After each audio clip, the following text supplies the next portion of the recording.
Well, hey guys, welcome into the Next Man Up podcast. I am your host, Mark Stanifern, and I'm honored to be with you for another episode. You guys know this, but I'll remind you once again, if you want to connect with us, our email is feedback@thenextmanup.com. We're on Facebook at NMU Journey is our page, and the website is thenextmanup.com. However you prefer, we would encourage you and look forward to you engaging with us. And back with me once again today is my partner, John Gregory. Hey, man. Good to see you again. Hey. Good to see you. Welcome back. Boy, that takes me back to like an 80s cartoon. Hey. I don't know if that's where you were going, but do you remember? Oh, I wasn't going anywhere, but now that you are sending me into I was thinking more the 70s. There's two Heys. What was the name of that show? Was it JJ? Is that who you're thinking of? The character? I forget. The Good Times, maybe? Is that what it was? Okay, that's one. That's the 70s. The cartoon from the 80s that I'm remembering is Fat Albert. Oh, Lord have mercy. That's way back there in the brain. No, there was another sitcom. Hilarious. Wow. This is hilarious. There was another one. Maybe it'll come to me. But one of the characters on there was like, hey. That was his line when he entered in the room. So that there's... I don't. Where are we going? I don't know. What the heck? Pull us back, Mark. Mayday, pull us back. Never quite know, listeners, how things are going to go because we never quite know how things are going to go. That was totally in the moment. But as always, listeners, we're glad to have you with us. And John, it's good to be together for another episode. What's happening? That was the name of the show. What's happening? Okay. All right. I'm done. Can we move on now? We can. Okay. Some good levity for a topic that may be a bit of a heavier topic today when we get into it. So, listeners, I don't know if you recall, John, I'm sure you will. A number of months ago, we did an episode basically about dads, you guys dealing with your own stuff because unless you do, it ripples effect into your kids. And we're going to get a little bit deeper into that topic today, but specifically dealing with how you can still engage as a parent, be effective in your fathering when your marriage is in a bad place. Mm-hmm. And so that's where we're going to go, kind of picking up that theme that we left off on a few months ago. I think it was episode 203, if you want to go back and listen to that. But just going deeper specifically in the context of marriage. Yeah, and this is an exploration, I guess you could say, on my part, because it's not experiential. And this idea or the theme of this, topic came up because I was asked to go to lunch by a relatively new acquaintance. This was probably, December. So it's been several months ago. And I thought I knew why we were going to lunch, but I found out real quickly I was not right. And he shared with me what had been happening within his family, particularly with his teenage son, who, if I recall correctly, I believe that in Florida they call it Baker acting. That's not a national thing, but basically it's a procedure that the law can get involved if a person is suicidal. Mm-hmm. And so he was just telling me all about that and seeking some guidance from me because of my role at our counseling center. And so I left that lunch thinking like, well, I hope I gave him what he needed, and that he's got some direction and for himself. And then a couple of days later, he reached out to me and on a different level regarding his family and said that his wife had asked for separation. So I'm just trying to walk in his shoes, mm-hmm. emotionally, mm-hmm. mentally, everything he's dealing with. And it's like, wow, he's got to still parent I think they have 6 kids. I mean, Mm. it's not a small family. And here he is. Everybody's focused on this one family member who's struggling emotionally, and it's impacting everybody. And here's this dad who's still trying to be a good husband. That's a lot. It's a lot. And, you know, so I narrowed that down to this thought of how do you parent well or as best you can when your marriage isn't going that great. I mean, you could go all kinds of different directions with this conversation, but that's where I went. And no wonder there's challenges all over the place in a situation like that. Marriage is hard.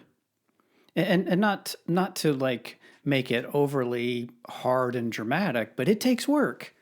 And all marriages go into and out of and through different seasons, but to build and maintain and grow a good marriage, it takes work. It's hard. And parenting is hard.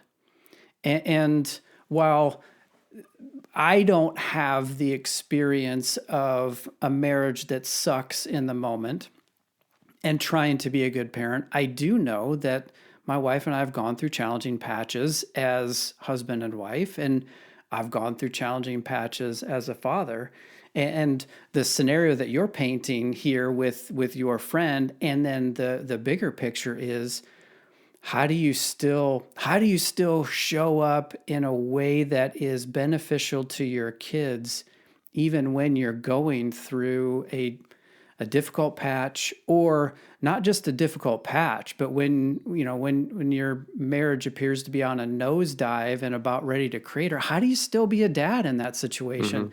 And so I think I would say we're both on a bit of an exploration here of putting ourselves in the shoes of that dad, and then also trying to find wisdom and tools and tips and ideas such that we can share information that's beneficial and relevant for those that are in that situation and are trying to navigate through it.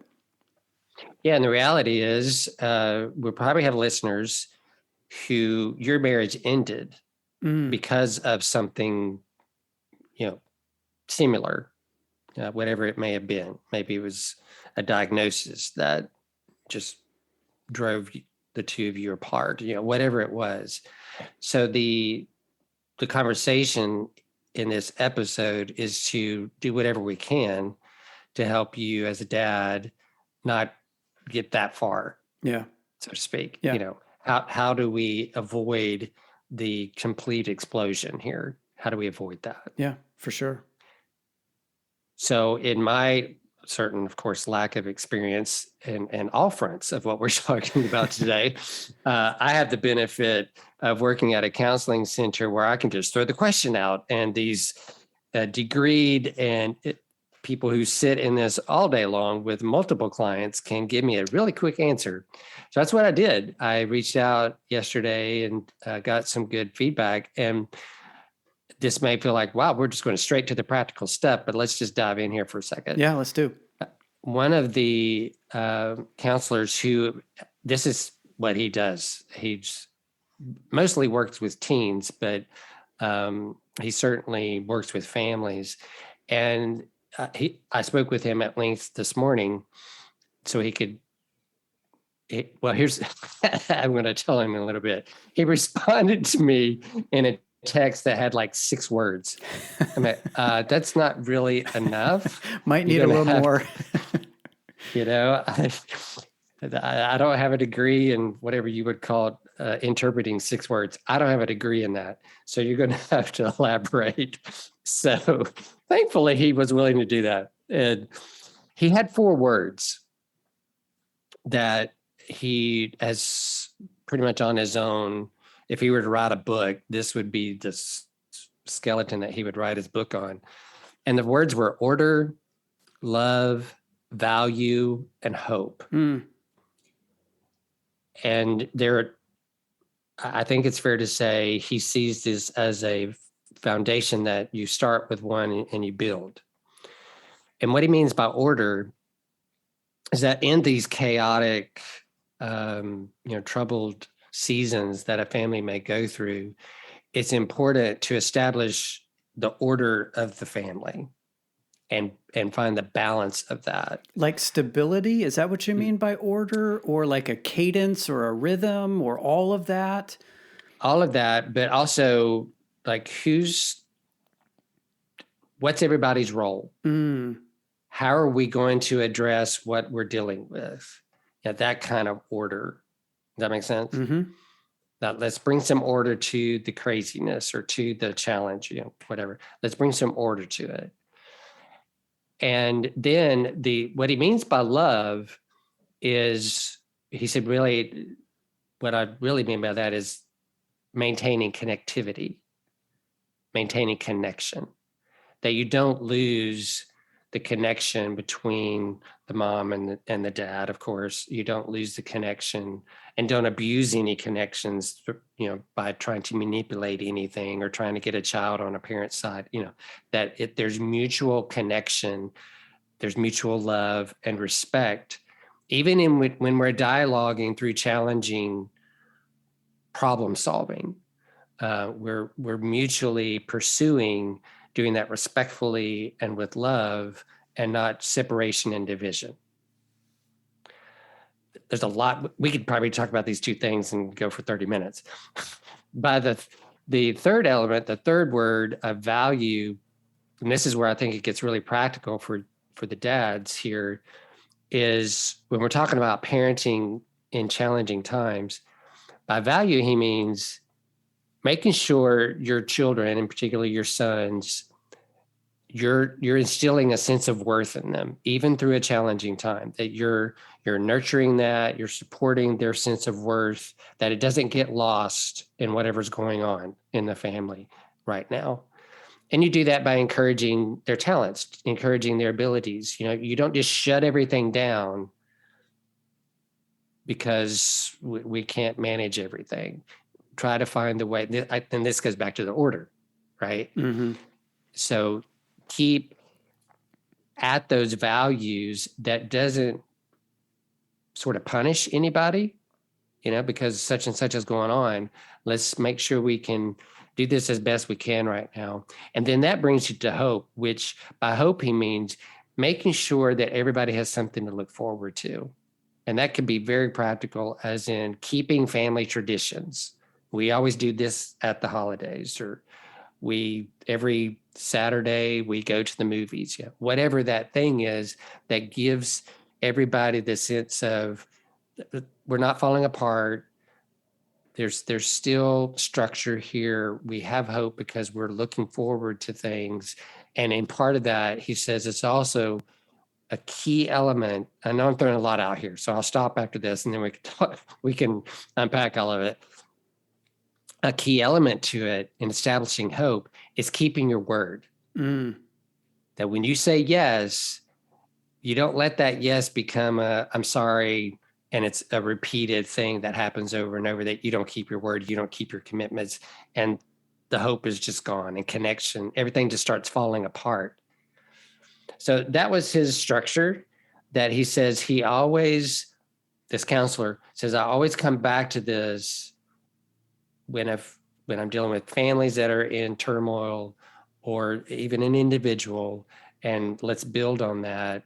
And particularly for those people of faith, in lay scriptures there that help keep those things in place. That's a lot of stuff, but I think you can take that as something to sit down and meditate on, as an individual, as a dad, as a father, and then sit down with your wife, sit down with your family, and start bringing order to the chaos. So I have a lot of different thoughts running through my head, but maybe this is the best one to share. And there's a bit of a presumption here that mom and dad in a scenario are well intended, and they don't want to be where they are. They just find themselves in a difficult place in their marriage. So if we make that presumption, it almost feels, John, like this is a way to get the focus off of the problem that is creating so much energy and so much fire and emotion and angst and whatever, and start working on what are we going to do to work through this by establishing some order, maintaining the connection, providing some hope, not breaking trust. It's almost like, in a way, and this should make sense coming from the source, it's an intervention strategy to redirect the energy away from the adversary and back toward those things that are important, those things that we value. Like, I want to be in right and healthy and good relationship with my spouse, and I want to be an engaged father. I don't. You're nodding as if maybe what I'm saying is resonating with you. It feels like it's a way to refocus and come at it from a potential solution standpoint rather than just continuing to get lost in the problem.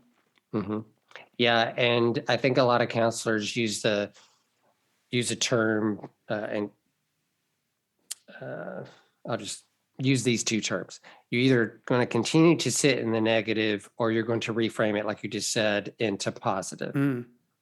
Not that you want to ignore correcting what's wrong. There's probably going to need be some healing, some acknowledging of wrongdoing or mistreatment, whatever needs to happen there. But that shouldn't be there's more to it. If all you do is sit in that and then, okay, we're done, well, you haven't given us any way to move forward. And if there is no structure, this is probably a really good truth for all of us.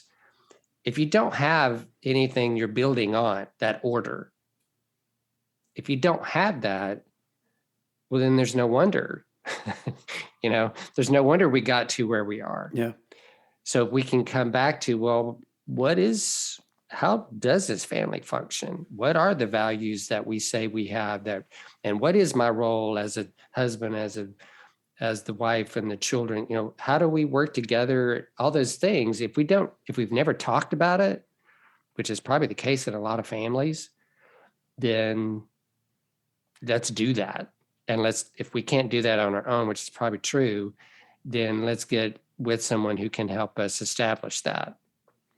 I know you are a sports guy. Baseball, golf, tennis, college football. Occasional cornhole. There's probably a professional tournament for that. Oh, there is. A tour, I mean. Sorry. When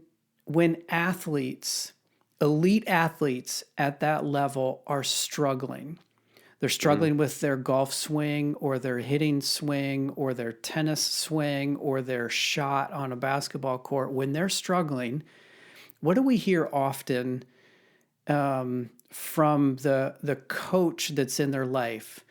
Simplify things down to the fundamentals and just go back to the basics and the fundamentals. And what I hear in this framework is the fundamentals. Do we know our roles and responsibilities? Do we know the values that are important to us, those things that matter to us as a family? Are we connected to one another? And are we looking forward? Are we literally is our vision forward, but are we also anticipating things to come? The vacations or the traditions or the Daddy Saturdays, are we doing these basic fundamentals? And putting it in a sports analogy, it's like, get rid of all the other noise and the distraction and just get back to the basics that will help any relationship to be strong, let alone in the organization, the structure of a family where there's there's multiple relationships, multiple roles, multiple things going on at any given time. That's what I'm hearing you say. Like, let's just Yeah. get back to the fundamentals. Mhm. Yeah, and you're making me go down the lane of referring to Dr. Curt Thompson's podcast, Being Known, where he talks about that there's 4 key things that all of us need in our lives. And I'd never remember the 4th one, so I can only give you 3. But they start with an S, and maybe in our show notes we can add the 4th one. But here's the 3 that I remember. We all need to be seen, or we desire to be seen. We desire to be safe, and we need to feel secure. Mm. So if you think through that lens, even that lens is a different kind of way to say what we've been talking about already. But your children, in the midst of the challenges that they observe you and your wife going through, your children still have that need, just like you do, to feel seen, to feel safe, to feel secure. Mm-hmm. So all the things we're talking about here help keep those in place, but also create that awareness that I need this. And maybe that's actually one thing I need to voice out loud, because probably most men aren't too comfortable saying, if they're feeling insecure, to voice that to their wife. But if you're like, I don't even know what you're talking about, John, then I'm promoting another podcast. That's pretty much what I'm doing right now. But dig in there and find what does that mean, and why is that important to you as a man? And then how do I do my best to make sure my wife and my son, my whole family, we're helping each other when we don't feel those things, or don't feel like those things are actually in place under our roof. Does that make sense? It does. Yeah. I'm hearing it from a different lens.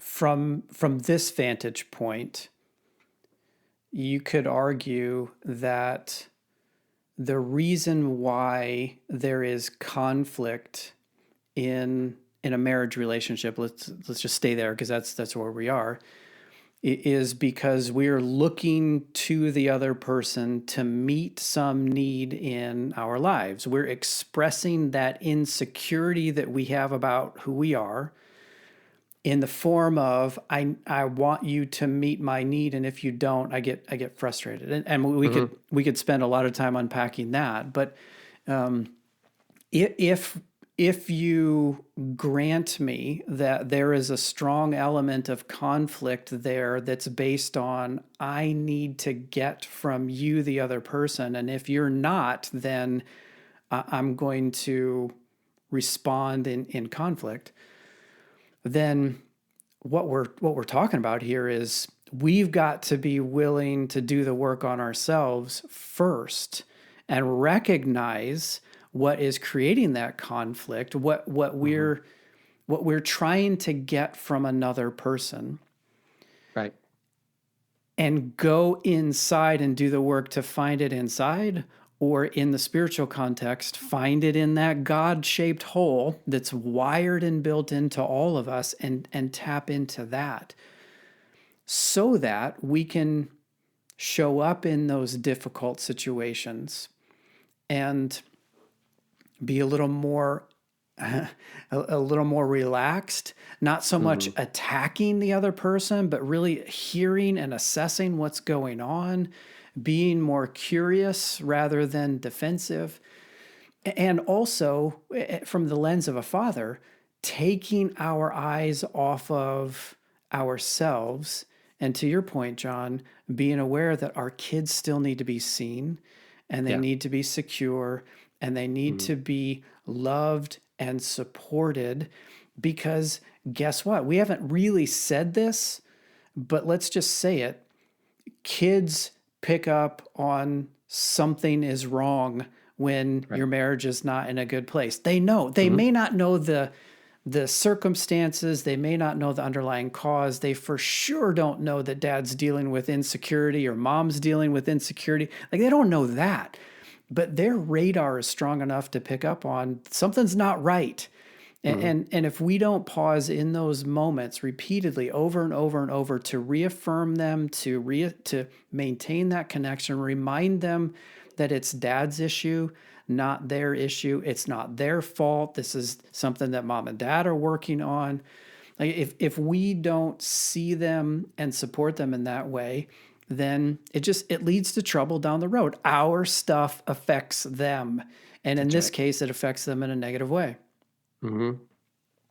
Yeah, you're making me want to say this from some direction I got from another counselor at our center. She referenced a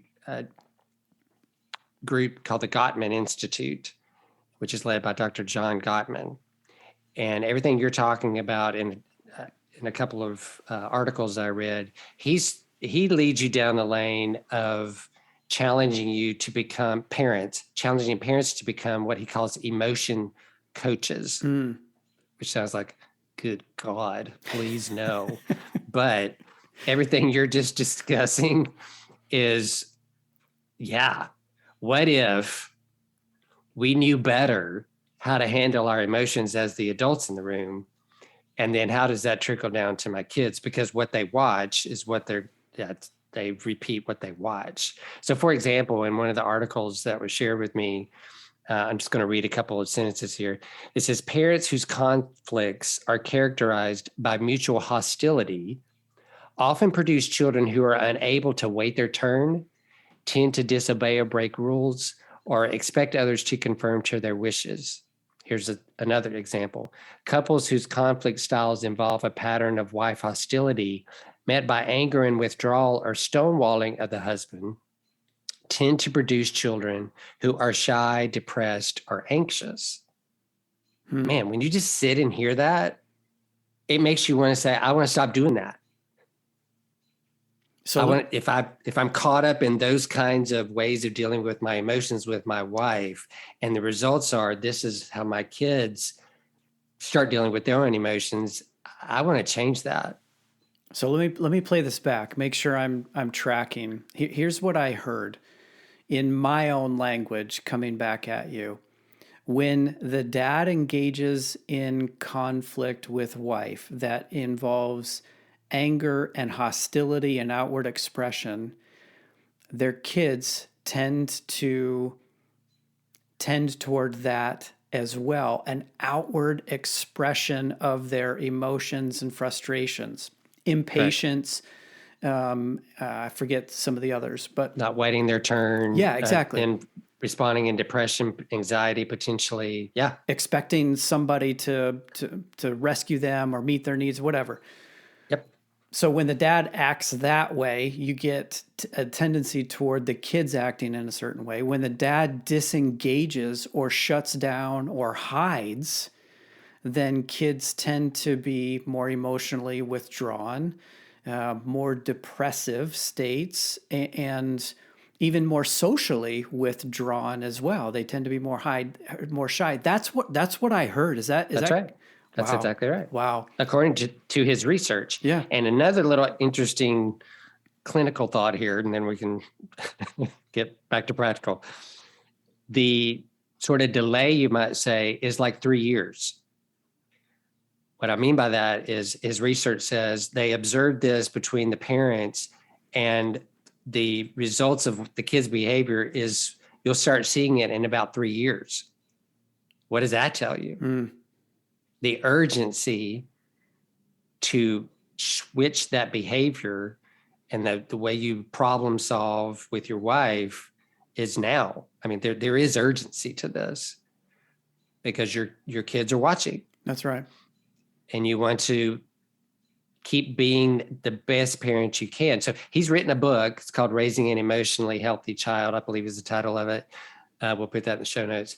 But if this is scratching an itch, hitting a nerve, whatever, I can't say I've read the book, but just based on these suggestions from these articles, I'm like, that sounds worth reading to me if I were a dad. You know, you said, I don't remember exactly how you said it, but something to the effect of your actions influence your kids. You know, there's kind of a negative bias in what we've been talking about. But there's also that positive That's impact right. too of your kids being able to see you and your wife turn your relationship around, turn the marriage around, come back together, or on a smaller scale, those repeated conflict moments, your kids seeing you resolve those, it Right. teaches them a couple of things. One, intimate relationships are going to have conflict, period. It's a fact, it's not avoidable. It's just how you choose to engage. The Mm-hmm. second thing is you're giving them the tools and equipping them with experience of how to engage in a way that works itself out, that resolves well. Now, that doesn't mean you get it right all the time, right? Like, I'm sure there are listeners in this audience who have raised their voice way too strongly or often. Maybe they've put their foot through a door or their fist through a wall, or they've walked out and slammed the door in the whole house. I'm not saying you're going to get it right, but if our kids see us come back to a resolution that includes the apology and the forgiveness and the reconciliation and the before and after in affection or in the togetherness or whatever, like, it's Mm-hmm. huge, right? Like, we're showing our kids how to work through the conflict that they're going to encounter as we do it ourselves. Yeah. So the opportunity is here in front of every dad, every husband, to sit back and assess, what's my role here? If I am so focused on the negative, or if I really, I'm giving into my tendencies to withdraw, whatever that negative tendency is, what are the avenues that are in my lane to encourage me, to build me up, to do the opposite that I tend to do, and engage, keep engaged, keep engaged with your kids and with your wife. And we've thrown a lot of stuff Yeah. here. And I would just encourage every listener to maybe listen to this multiple times, probably, and make some good notes for yourself of where you hear the opportunities are for you to shift, to try something a little different than what you've been doing, and talk very openly, honestly with your wife and with your kids. To ask for some help, to seek other voices that may be able to speak truth and wisdom into the situation. Like you said, John, to try something new. I imagine those in the audience with whom this is resonating run the gamut of where they are in their circumstance here. They could be close to finalizing a divorce, or they could be just getting on the cusp of sensing like, hey, things are not well, things are not healthy, and anywhere in between. This is a phrase that's coming to mind. I guess two thoughts. One, dads, step in and fight. If there's still hope, fight for the marriage. Fight for what you have and what could be. Don't just let it go. And of course, I mean fight in the healthiest way. Like, advocate and do your part and own what's yours to own, and fight for the marriage. But for those marriages that don't make it, you're still a father. You may lose the title of husband, but you're still a father. And that's a title and a responsibility and a role that only you can really lose by choice. And so don't forsake that, even in the midst of a marriage that sucks or a marriage that is almost completely cratered. Don't let go of that role of father, because your kids need you now more than ever in that situation. Your kids need you to be involved. We could go on and on and on. Before we started recording, John, you and I were talking about kind of this very thing, right? Some of the negative impacts of when fathers aren't there and aren't engaged. And I won't take you down that path, listeners, but it matters. What you do matters. You are uniquely qualified and chosen to be the father for your kids, and they need you, especially when your marriage is struggling. So what are you going to do?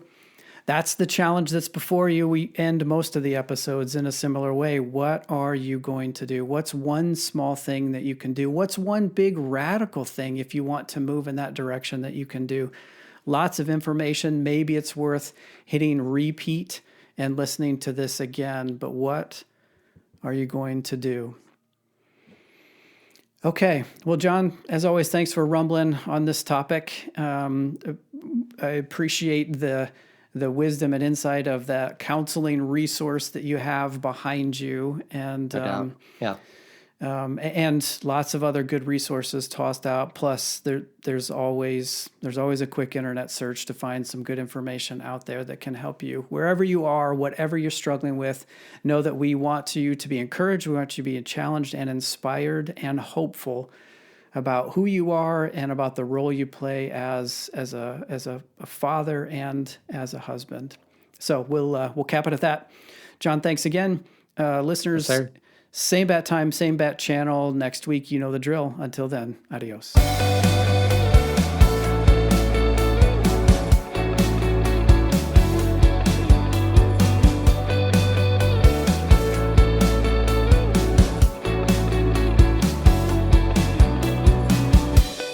To send us your comments or questions, you can email us at feedback@thenextmanup.com. The theme music is by Jacob Stanifer at Jacob Stanifer Music, and this show is part of the NRT Podcast Network.